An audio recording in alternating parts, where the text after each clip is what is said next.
I feel like you guys won't be too shocked to hear that the federal liberals have entered full denial mode as their immigration agenda falls apart.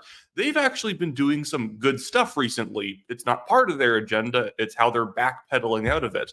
We were bringing in close to 500,000 new permanent residents per year, plus temporary foreign workers, plus students, which was reaching levels of like 1.3 million in the year 2023. And now we've reduced permanent residents by 100,000. Temporary foreign workers are going down. Student visas are going down. That's all good.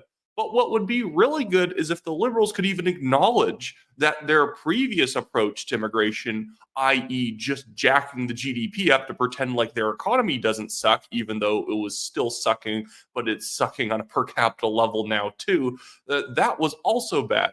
But here's our current immigration minister. Then I want to get over to Crystia Freeland, our deputy prime minister and finance minister, somehow, on their excuses for what they did previously and why what they're doing now is not really a pivot.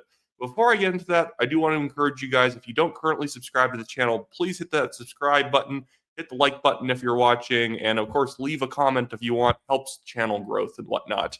Anyways, here is Marc Miller on the CBC trying to justify himself.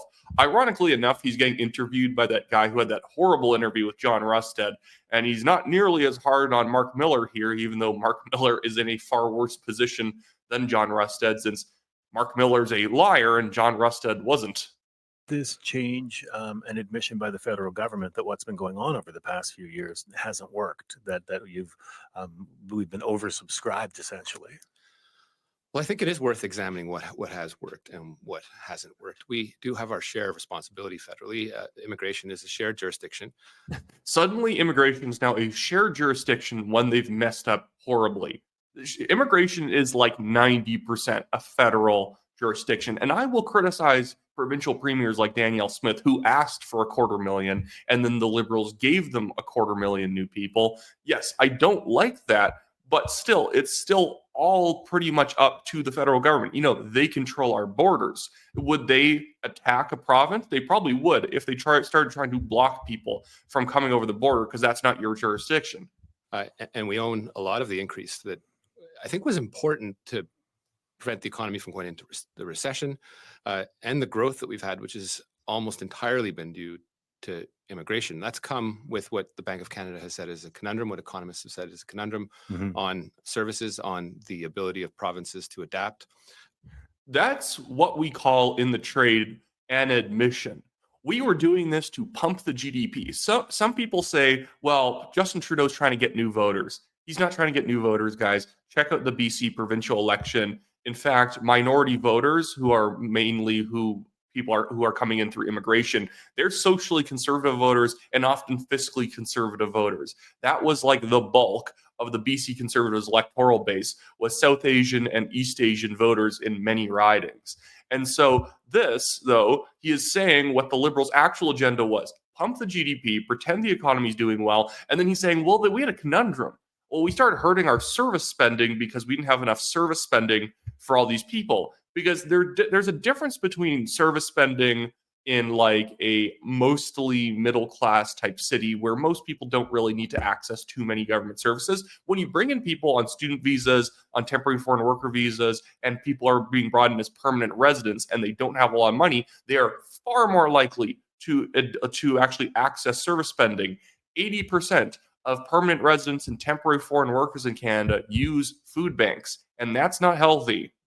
And so it is a collective effort by the federal government, by provinces, in this case BC, and by municipalities to adapt to larger numbers. And so that listening exercise over the last year has been significant. And I think it was clear to me that it was important to reduce not only temporary residents, international students, like we've been doing over the last year, but also on the permanent levels to make them more manageable. And I think that, yes, is absolutely our responsibility as the federal government.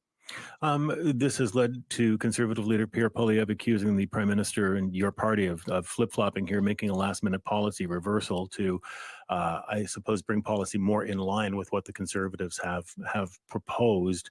Can I just say, I hate this lead up to a question. The thing with Mark Miller also, notice there how now immigration is a shared jurisdiction, but then he throws it at provincial governments and municipal governments that they're the ones who have to figure out how to deal with the influx of people when it comes to service spending. But this guy right here, he should just say, so you guys have flip-flopped. This is objectively a flip-flop. But no, he's framing it from the more passive position of, well, Pierre Poilievre says that this is a flip-flop. Your opposition is saying it's a flip-flop. Why would you phrase it this way? It's stupid. It's what we would call in the trade letting them off the hook. Now letting Mark Miller, rephrase his answer in the context of opposing Pierre Poilievre. He doesn't have to justify why he wanted mass immigration now, why he wants less of it now. The Liberals would reduce immigration more, but that would require them being more honest about how abjectly of a failure the current system was. Anyways, here we go. How much influence did the reaction of opposition parties have on this new policy? Well, I listen, frankly, to all Canadians. That includes criticism that I receive, whether it's from the NDP, the Bloc, or the Conservatives. Pierre Poilievre has been singularly irresponsible in his approach to immigration, saying that there's been this uncontroversial approach to immigration, consensus to immigration over the last 150 years. We know that that's not entirely true, whether it's the Chinese head tax, whether it's racial policies that went up to the 60s. What a jerk. What a jerk. In response, we don't even need to watch him anymore. In response to this dweeb's terrible question of, well, what did your opposition push you on this one? He gets to say, no, they didn't. They've been irresponsible. They say there used to be a consensus over immigration policy. Yeah, there still isn't a consensus. I'll show you guys later just how many people want immigration lowered more and how many people have currently approved of the lowering so far. And then he tries to go over to the Chinese head tax and other, obviously racist policies. Yes, that's what Poilievre meant when he said we used to have a consensus on immigration in Canada. He meant the Chinese head tax and exclusion acts. My goodness. Okay. Well, guys, I'm not sure if this is better, but we're going to watch Crystia Freeland respond to the same questions also in a CBC interview. This actually, it's a little edited. This is not me editing it. It's not a conservative activist editing it. This is the CBC's edit. And I can assure you the CBC is never going to try and make Crystia Freeland look bad. What is your message to people who might consider Crystia Freeland's job to make herself constantly look bad? fleeing to Canada? My message is that Canada controls our borders, that every Canadian has the absolute right to expect that our country chooses who comes here and who doesn't. That fundamental control is the underpinning of Canada being the country who we are, which is at our core a country that has grown thanks to immigrants and immigration. But you can only do that if Canadians know that we control our borders.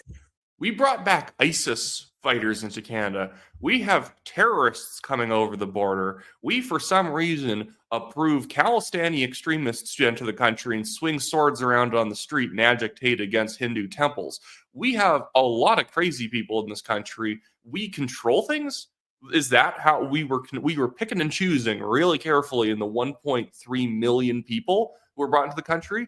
In fact, a lot of people who are part of criminal organizations in Canada get in on student visas and then just don't go to school. And then they just go around and rob people and sell drugs and whatnot. It's nuts. And to pretend that we've been responsible is irresponsible. We control who comes here, and crucially, we control who doesn't. My question is your message to the outside world, because last time Donald Trump instituted a dramatic policy, 2017, the Prime Minister tweeted, to those fleeing persecution, terror, and war, Canada welcomes you. What is your message to people who would try to get into Canada now? My message today is Canada has an excellent immigration system. We are a country that welcomes new Canadians because we know the value they bring, but we welcome them in an organized, systematic way.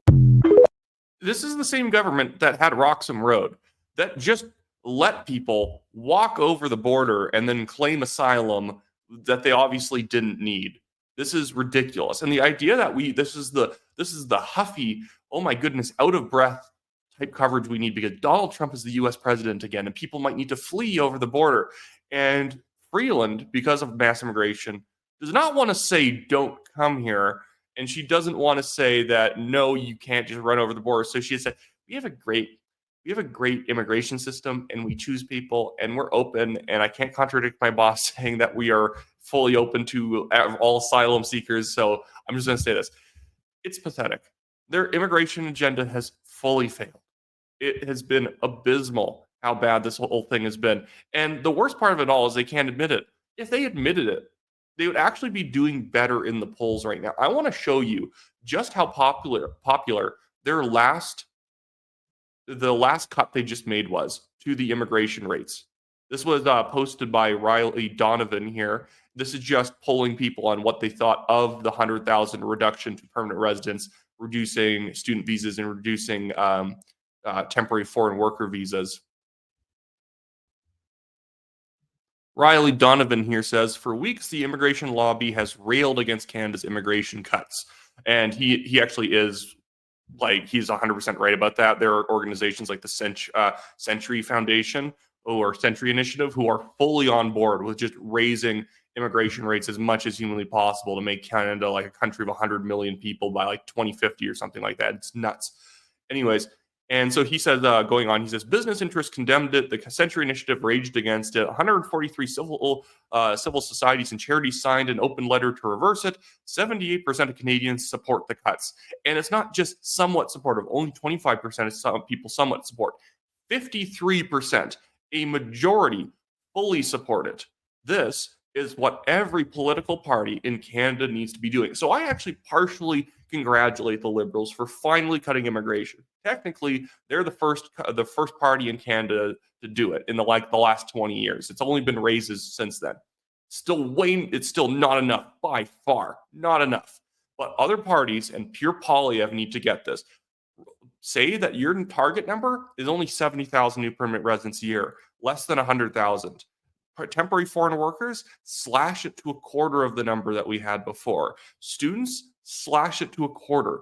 It doesn't, but the universities rely on foreign student tuitions in order to operate, then raise domestic tuitions. I'm saying this as somebody who might take another degree in my life. I'm fine paying more so that houses are affordable. It's so short-sighted. Well, the universities, they can't ask for sometimes the provincial governments don't give them more taxpayer money. And so they need to get higher tuition rates from foreign students because domestic student prices are capped.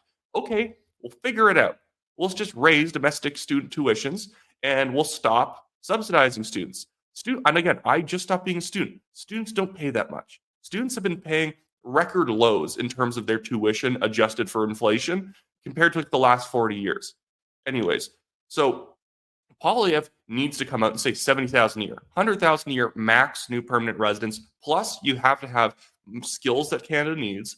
Plus, you have to have a values test and a means test. You can't just show up sight unseen, no money in your pocket, living off food banks, using social security benefits or social welfare benefits. You don't get to show up to Canada when you can't afford to. It doesn't help somebody to take them from the third world to the first world, and they do not have the ability to actually get their feet up under them. Okay, then, temporary foreign workers, students also need to be slashed. You will benefit. Canadians will like that. And I can already see some people in the Conservative Party, strategists and advisors who've been there for way too long, well before Pierre Poilievre, who still have this nervous red Tory energy in them. They're saying, that's controversial and the media might attack us over it. Good. I hope they attack you over wanting to reduce immigration because it raises awareness of the fact that you want to reduce immigration. And if you want to reduce it, Canadians will support you and vote for you because most people, even if they don't vocalize it strongly, want immigration reduced. Anyways, that should be it for me today, guys. If you want to support the show, you can donate to the Give, Send, Go legal fund, both in the description of the video as well as pinned to the top of the comments. And if you want to be on my list for leadership and nomination recommendations across the country, go sign up in my website, also linked in the description and in the comments, WyattClaypool.com. And of course, remember to subscribe if you haven't yet. I don't know why you wouldn't have subscribed because you got this far into the video. But anyways, that should be it for me today, guys. Have a good one.